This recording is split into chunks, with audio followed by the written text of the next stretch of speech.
प्रभूचा गौरव असो आत्ता आणि सदा सर्वदा. आत्ता आणि सदा सर्वदा प्रभूचा गौरव असो. श्रमिक जन हो श्रम परिहार, मज पाशी यावे. शांती तुम्हाला मिळेल ऐसे निश्चित जाणावे. हे शब्द ऐकल्यानंतर ताबडतोब पुढचे शब्द आपल्या मुखात येतात. नम्र हृदय तव येशू तैसे मजला लाभावे. खरंच माणूस का बरे थकतो? माणसाला शिनवटा का बरे येतो? माणसाला सतत थकल्यासारखं का बरे वाटते? माणूस फक्त कामाने थकतो का? माणूस फक्त घामाने भिजतो का? माणसाला शिनवाटा येत असतो केवळ कामाच्या तणावामुळे का? नाही. बऱ्याच वेळेला माणसाची प्रवृत्ती, माणसाची मनोवृत्ती, माणसाची विचार करण्याची पद्धत, माणसाचा दृष्टिकोन ह्यामुळे माणसाच्या मनावरचं ओझं मनाने वाढत जात असतं. उदाहरण घेऊया. परीक्षा जवळ आलेली आहे. परीक्षेचा नीटनेटका टाईमशीर अभ्यास करण्याऐवजी माणूस इकडे तिकडे चकाट्या मारत फिरत राहतो, वेळ फुकट घालवतो आणि त्याच्या मनावरचं ओझंसुद्धा तितक्याच प्रमाणात वाढत जातो.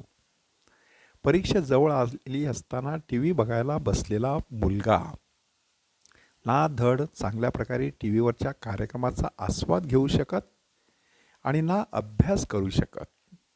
अशा वेळेला त्याने एक विचार केला पाहिजे की प्रथम मला माझं काम आटपू दे, माझा अभ्यास आटपू दे आणि मग थकल्या भागल्या जीवाला विसावा म्हणून मला थोडासा टी व्ही पाहिला पाहिजे. मग तो निर्धास्तपणे टी व्ही पाहू शकतो, कारण त्याने आपलं काम, आपला अभ्यास उरकलेला असतो. म्हणून माणूस कशामुळे थकतो त्याच्याकडे माणसाने लक्ष द्यायचं. एखादा मनुष्य कामावर निघून जातो, सकाळी लवकर एखादी गाडी पकडतो, आपल्या ऑफिसमध्ये पोहोचतो. तसं बघितलं ऑफिसमध्ये काय काम असतं? फारसं काम नसतं, काम कमी असतं. परंतु एकंदरीत काम करण्याची जी पद्धत आहे, कामाकडे पाहण्याची जी दृष्टी आहे, ती जर चुकीची असेल तर नक्कीच असा मनुष्य क्षणाक्षणाला तणावाखाली वावरू शकतो. आणि म्हणूनच दिवस भरल्यानंतर त्याला वाटतं आपण फार थकलेलो आहोत. तो घरी येतो. घरी आल्यानंतर सुद्धा त्याच्या नजरेसमोर सगळी कामच दिसतात. लाईटीचं बिल भरायचं आहे, फोनचं बिल भरायचं आहे, अमुक एक रेशन आणायचं आहे, मुलाची फी भरायची आहे किंवा शाळेमध्ये जायचं आहे, बाजारात जायचं आहे, मीटिंगला जायचं आहे. ह्या नुसत्या विचाराने तो घाबरून जातो, तणावाखाली वावरत असतो. अशा वेळेला माणसाने विचार करायचा की मला खऱ्या अर्थाने विसावा देणारी ह्या जगात कोणती गोष्ट आहे, त्यामुळे मला खरा विसावा मिळू शकतो. मग हा विसावा माणूस कधीकधी एखाद्या करमणुकीच्या साधनामध्ये शोधत असतो. दुसरा एखादा मनुष्य एखाद्या व्यसनामध्ये शोधत असतो. आणखी दुसरा एखादा माणूस काहीतरी मिळवण्याच्या प्रयत्नात असतो.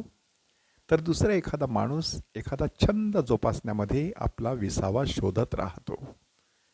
परंतु भौतिक दृष्टिकोनातून पाहताना अशा सर्व प्रकारचा जो विसावा आहे, तो विसावा आपल्याला खऱ्या अर्थाने शांत करू शकत नाही.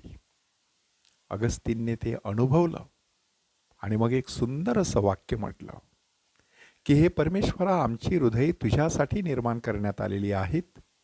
ती तुझ्यामध्ये विसावा पावल्याशिवाय कधीच शांत होणार नाहीत.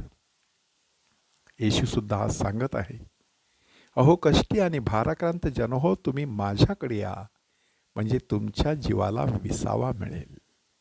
कारण मी हृदयाचा सौम्य आणि लीन आहे, माझ्यापासून शिका, माझं जू आपणावर घ्या. त्याचा अर्थ असा आहे की माझं जो हलकं, माझं ओझं सोयीचं आहे ह्याचा अर्थ काय आहे? कारण अशा प्रकारचं परमेश्वराचं कार्य करत असताना आपण एकटे नसतो, साक्षात परमेश्वर देखील आपल्याबरोबर चालत असतो. इथे जू हा जो शब्द वापरण्यात आलेला आहे ते म्हणजे बैलाच्या मानेवर ठेवलं जाणारं जोखड. त्या ठिकाणी कमीत कमी 2 बैलांची गरज असते.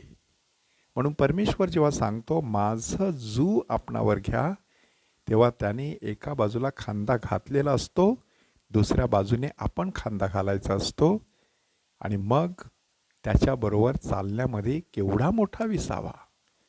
खुद्द येशू बरोबर त्याचं ओझं व्हायचं. केवढी मोठी कृपा, केवढं मोठं भाग्य, केवढा मोठा आनंद. दुर्दैवाने त्याची आपल्याला जाणीवच नसते.